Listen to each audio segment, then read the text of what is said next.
X d x upon sine cube x bracket में 1 plus sine के power 6x के power 2/3 equal to f x bracket में 1 plus sine के power 6x के power 1 by lambda then lambda f pi by 2 क्या होगा। ये चार ऑप्शन दिया गया है, इसमें से पता करना है। तो चलो क्या करते हैं, क्वेश्चन को सॉल्व करते हैं। ठीक, तो यहाँ पर क्या है, तो यहाँ पर है integration cos x upon sine cube x bracket में 1 प्लस साइन के पावर 6x के पावर 2/3 और ये क्या है dx। तो एक चीज देखो, यहाँ पर हमने क्या बोला कि अगर यहाँ पर डिनोमिनेटर क्या है साइन, साइन को अगर टी मान लो तो क्या कॉस मिल जाएगा। तो पहले जो आसानी से सॉल्व हो जाए ना उसको सॉल्व करके हटा देते हैं। ठीक, तो यहाँ पर क्या करते हैं, t equal to sine x. करने को तो शॉर्टकट में भी कर सकते हो, बहुत टफ नहीं है, बहुत 2 या 3 लाइन में कर सकते हो, लेकिन मैं पूरा एकदम बेसिक तरीका बता दूं ताकि अगर तुम समझ गए तो इसी क्वेश्चन को तुम खुद ही 2 या 3 लाइन में उड़ा दोगे, बहुत टफ नहीं है। ठीक, तो यहाँ पर हो जाएगा क्या, d t equal to cos x d x हो जाएगा। तो क्या हो जाएगा, इंटीग्रेशन डी टी अपॉन, तो क्या हो जाएगा, इसको क्या माना हूं टी, तो क्या हो जाएगा टी क्यूब ब्रैकेट में 1 के पावर टी के पावर 6 और 2/3 इतना बचेगा। और तो कुछ बचने वाला है नहीं क्योंकि sine sine cos cos cut गया। ठीक, तो अब देखो यहाँ पर क्या करते हैं, अब दो लोग मिल गए, तो अब यहाँ से हम क्या कहते हैं कि भाई यहाँ पर जो अंदर क्या है टी के पावर 6, इसको पूरा का पूरा बाहर निकालो। ऐसा क्यों करते, क्योंकि इस टाइप का भी फॉर्म तुम्हें बता रखा हूँ कि अगर कभी भी ऐसा फॉर्म रहता है तो हमेशा क्या करते हैं कि इसको क्या करते हैं नेगेटिव टर्म में बनाते हैं। जैसे ये वाला तरीका बताया हूँ ना, 1 अपॉन एक्स के पावर n या n माइनस 1 और एक्स के पावर n प्लस 1 के पावर 1/n, इस तरह का होता है। तो हम कैसे करते हैं, ऐसे तो करते हैं। ठीक, इस तरह का फॉर्मूला सब बता रखा हूँ। ठीक, तो यहाँ पर क्या हो जाएगा डी टी अपॉन, तो यहाँ से टी के पावर 6 कॉमन लूंगा तो टी के पावर 3 जो पहले था वैसे है, तो अंदर में कोई दिक्कत नहीं, यहाँ से टी के पावर 6 कॉमन लिया तो अंदर क्या बचेगा 1/टी के पावर 6 प्लस 1 और पूरा क्या हो जाएगा 2/3। हम जहां समझ रहे तुम्हें दिक्कत होगा तो मैं वहां एक एक लाइन और बढ़ा दूंगा। तो अब इसकी भी पावर आएगा तो क्या आ जाएगा, देखो D T upon T cube जैसे था वैसे है, तो इसके भी पावर क्या आएगा टी के पावर 6 इंटू 2/3 होगा और अंदर क्या हो जाएगा 1/टी के पावर 6 प्लस 1 के पावर 2/3 हो जाएगा। देखो एक एक लाइन बता रहा है ताकि समझ में आ जाए। तो 3 से ये गया गया तो कितना जाएगा टी के पावर 4, टी के पावर 4 प्लस ये। अब आगे देखो यहाँ पर, तो यहाँ पर हो जाएगा क्या इंटीग्रेशन डी टी अपॉन, तो टी की पावर 3 पहले से है और 2 इंटू 2 कितना हो जाएगा 4, 4 प्लस 3 कितना हो गया 7 और यहाँ हो जाएगा क्या 1/टी के पावर 6 प्लस 1 के पावर 2/3। अगर यार अभी अगर इंटीग्रेशन ना कर पाओ तो फिर लानत है। तो अंदर वाले को क्या मान लो, मान लेते हैं, चलो हमेशा से एक्स वाई जेड यही मान लो। तो यहाँ पर क्या करते हैं जेड मान लेते हैं, जेड इक्वल टू 1/टी के पावर इतना प्लस 1।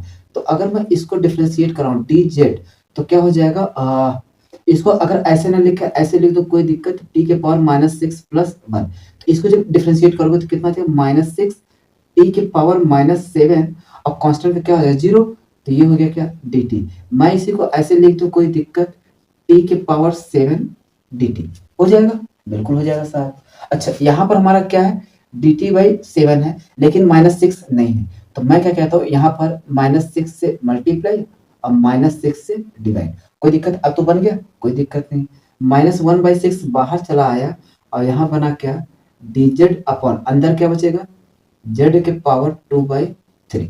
अब क्या इसका इंटीग्रेशन नहीं हो जाएगा, अब ये फिर ऊपर जाएगा तो कितना आ जाएगा 1/6, तो z के पावर -2/3 dz। तो इसका करूंगा तो कितना आ जाएगा 1/6, तो 1 जोड़ूंगा तो 3, 3 में से 2 गया तो 1, 1/3 और कितना आ जाएगा यहाँ भी कितना आ जाएगा 1/3 आ जाएगा। तो अगर मैं इसको काटूंगा तो कितनी बार जाएगा 2 बार जाएगा, तो -1/2 z के पावर 1/3। देखो एक एक स्टेप बताने पर यहाँ पहुंचा। अब z हमने माना क्या था, ये वैल्यू पहले टी में रखो, तो इसको मैं यहाँ लिख दे रहा हूँ। ठीक, -1/2 z के पावर 1/3। तो अगर मैं यहाँ रखूँ 1/2 तो z इक्वल टू क्या माना हूँ ये, मतलब ये, तो क्या हो जाएगा 1/t के पावर 6 प्लस 1 के पावर 1/3 और t हमने क्या माना है साइन, तो -1/2, तो क्या हो जाएगा 1/sin। 1/sin को क्या कर सकता हूँ, 1 कोई दिक्कत नहीं, आराम से लिखो, 1/sin की पावर 6 प्लस 1 के पावर 1/3। अच्छा 1/sin को क्या बोलते हो, कोसेक। 1/2 कोसेक के पावर 6x प्लस 1 के पावर 1/3। तो ये हमारा पूरा फंक्शन मिल गया। अब क्या करना है, कंपैरिजन करा दो, बाकी कुछ है ही नहीं है। तो मैं इसको क्या करता हूँ, यहाँ से हटा देता हूँ। तो अब इतना हमारा यहाँ आया है, -1/2 ब्रैकेट में साइन है यार,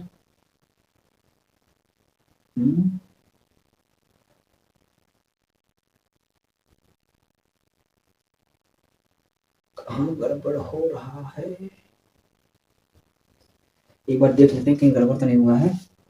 जेड हो गया 1/z, dz इतना, z बराबर इतना 1/t, और t बराबर हमने माना साइन रख दिया। चलो कोई दिक्कत नहीं, थोड़ा सा हम इसी को और बना देते हैं, अगर दिक्कत है तो हम बना देते हैं, क्या दिक्कत है। इसको एलसीएम का सॉल्व कर दो, -1/2 1 प्लस साइन की पावर 6x अपॉन साइन की पावर 6x के पावर 1/3। तो इसको क्या कर दो, बाहर कर दो, -1/2। तो जब पावर को बाहर करूंगा तो कितना हो जाएगा, साइन स्क्वायर x, और अंदर क्या बचेगा 1 प्लस साइन के पावर 6x के पावर 1/3।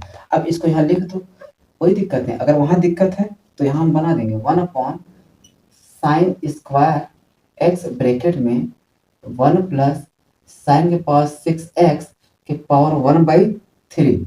तो अगर मैं इसको कंपैरिजन करा दूं तो यहाँ से क्या निकल कर आया, लैम्डा की वैल्यू आ गया 3, और fx की वैल्यू कितना आ गया, -1/2 साइन स्क्वायर x।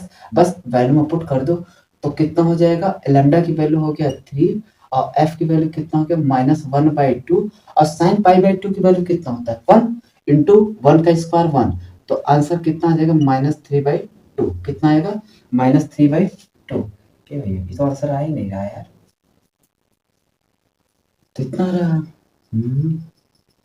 तो यहाँ पे क्या है, π/2 ना होकर कितना है, π/3 है। कितना है, π/3। तो आंसर π/2 के हिसाब से तो यही आता है, ठीक, लेकिन है कितना, π/3। अब रखो तो अब मैच कर जाएगा। तो कितना था, लैम्डा की वैल्यू हो गया 3 इंटू -1/2 साइन π/3। अब साइन π/3 का कितनी वैल्यू था, मतलब साइन 60, और साइन 60 की वैल्यू हो गया कितना, √3/2। तो 3/2 इंटू 3 कितना हो जाएगा, 60। तो 3/4 हो जाएगा, इंटू कितना हो जाएगा, 4। कितना हो जाएगा, 3/4। तो 3 से 3 गया, 2 से 2 गया, तो कितना आ जाएगा, -2। अब देखो आंसर मैच कर रहा है, तो अब क्या होगा, -2। ये हमारा क्या होगा आंसर, ठीक। तो वहां पर क्या था, π/2 ना होके π/3 है, ठीक, इसको बना लेना, ठीक। तो अब आंसर इतना है, π/2 के हिसाब से आंसर दूसरा आ रहा है, देख लिया, ठीक। चलो अगला क्वेश्चन देखते हैं।